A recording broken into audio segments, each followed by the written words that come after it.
Between 1947 and 1957, 600 churches were built across the Canadian interior, in Alberta, in Saskatchewan, in the clay belt towns of northern Ontario, places with no paved roads, no grocery stores, in some cases, no permanent residents. But they had a church. Canadian history textbooks call it the post-war religious revival. Sociologists call it community building. But here is what nobody calls it: one of the most sophisticated economic infrastructure schemes in the history of this country. A plan so quiet that the people living inside it never realized they were part of it.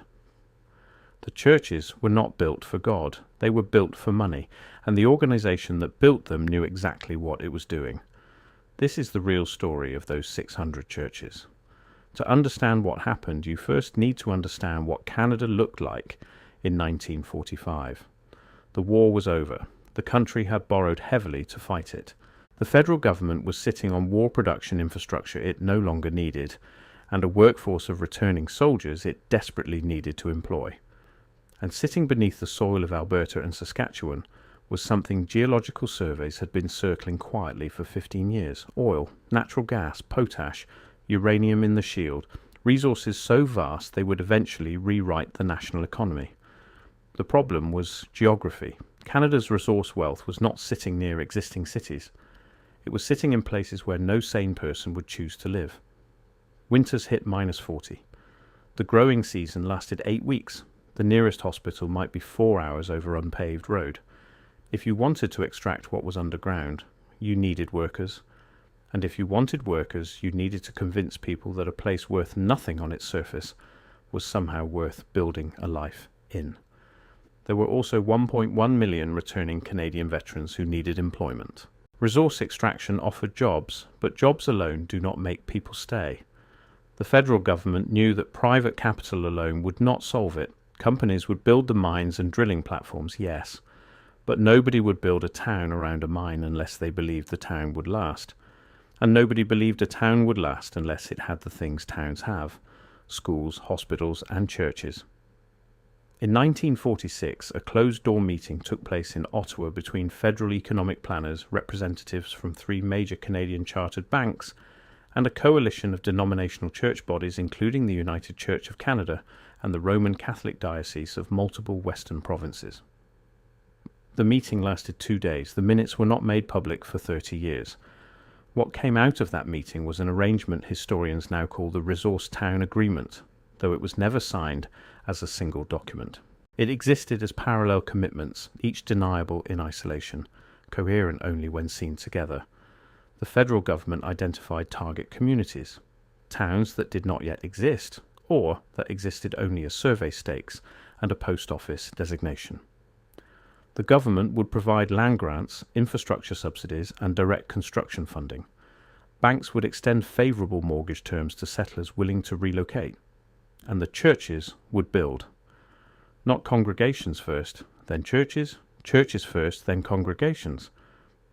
The logic was cold and precise. A church is a signal. When settlers arriving in an unknown place see a church already standing, they read it as evidence that others have already committed to this location. The steeple says someone was here before you, and they believed enough to build something permanent. The denominations understood this. In exchange for their construction investment, they received land grants adjacent to the church sites, favourable tax treatment, and direct access to the captive congregations that incoming worker populations would form. They were, in the language of modern business, acquiring customers before the market existed. When you look at the church construction data from this period, the revisionist case writes itself. Between 1947 and 1957, Canada saw the fastest rate of religious building construction in its history. 612 new church buildings were completed in communities that had not existed 10 years prior. This outpaced even the settlement boom of the 1880s when the CPR was actively colonizing the prairies. It happened faster, in a narrower geographic corridor, than any comparable religious building surge in Canadian history. But here is the detail the revival narrative cannot explain. In a standard religious revival, congregations grow first. People attend services in homes, in rented halls. Then, as numbers grow too large for informal space, a church gets built. That is how religious communities work. That is not what happened here. Researchers who examined the ecclesiastical records of the United Church of Canada found something remarkable. In 63% of new resource town church builds from this period, the building was completed before the first registered congregation had formed. In 31% of cases, the building sat empty for more than a year before any regular services were held. And in 11% of cases, the church was built, maintained for several years, and eventually converted to secular use because a sufficient congregation never materialized at all. That 11% is the crack in the revival narrative. You do not build 600 churches out of genuine faith and end up with 60 of them never finding a flock. That is not a revival. That is a real estate strategy that sometimes failed. The denominational archives also reveal something else. In many of the empty church cases, the congregation that was supposed to fill the building was a specific demographic, a wave of immigrants from Eastern Europe whose settlement the government had promised but which fell through when post-war immigration policy shifted. The church was built for people who never came. The building remained anyway. You would expect churches built by genuine congregations to look different from one another, to reflect the specific tastes and traditions of the communities that built them. A Ukrainian Catholic community in northern Alberta would build a very different church than a United Church congregation in a Saskatchewan farming settlement. Religious architecture is intensely local. These churches did not do that. A significant portion of the resource town churches built in this period were constructed from standardized prefabricated kits. The same company, a Hamilton, Ontario manufacturer called Dominion Structural Forms, supplied the framing components for at least 140 of the 612 builds. The churches were designed to be assembled quickly, maintained cheaply, and if necessary dismantled or repurposed with minimal loss. They were designed the way you design infrastructure, not the way a community designs a house of worship. Dominion Structural Forms did not advertise itself as a church builder. It advertised itself as a provider of prefabricated community buildings. Its internal catalogue from 1951 listed 7 standard designs, 3 of which included optional steeple attachments that could be added or removed depending on intended use. Optional steeple attachments. The steeple is not incidental to a church. It is the most visible signal of the building's identity, legible from the highway as a settler approaches town for the first time. The fact that it was an optional attachment tells you what these buildings were actually for. They were not expressions of faith. They were expressions of commitment, installed in advance of the people who were meant to feel committed. The financing structure of the resource town church builds has only recently been mapped, largely through the work of economic historian Dr. Patricia Weyburn at the University of Regina, whose 2019 paper on denominational real estate holdings in post-war Canada caused a quiet controversy within Canadian church history circles. What Weyburn found is this: the churches were not paid for by charitable giving of established congregations. In the majority of documented cases, construction was financed through a combination of federal community development grants, provincial land credits and low-interest loans from the same chartered banks that had participated in the 1946 Ottawa meetings. The denominations put in relatively little of their own capital. What they contributed instead was organizational credibility. The presence of an established denomination gave the enterprise a legitimacy that a government housing program could not provide. People trust churches. People do not trust government planners telling them a place is worth living in.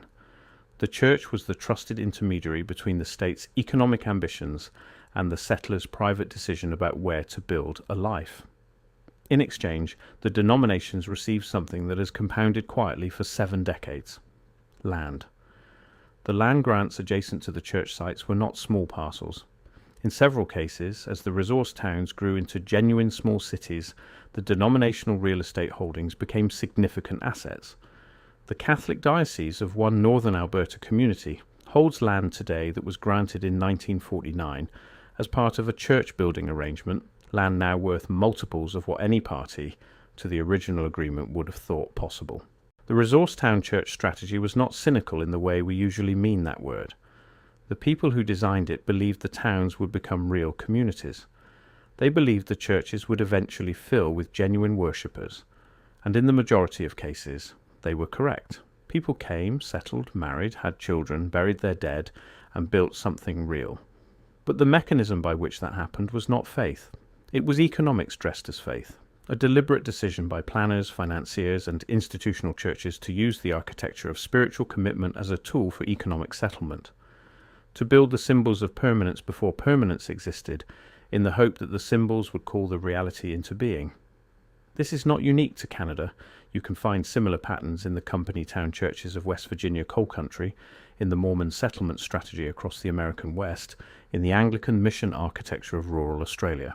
Wherever states or corporations needed to populate difficult places, the church buildings showed up early, built by someone other than the people who would eventually use it. What is notable about the Canadian case is how systematically it was done, and how thoroughly the organising logic has been obscured. Canadians were told a story about faith renewing itself in a new land. The real story is about Ottawa bureaucrats, bank executives, and denominational property committees deciding in a room most Canadians have never heard of that 600 buildings shaped like churches would make 600 marginal locations feel like home. Canada has always been a country that required great effort to hold together. The church building scheme was, in that sense, deeply Canadian, practical, organised, officially denied, and quietly effective.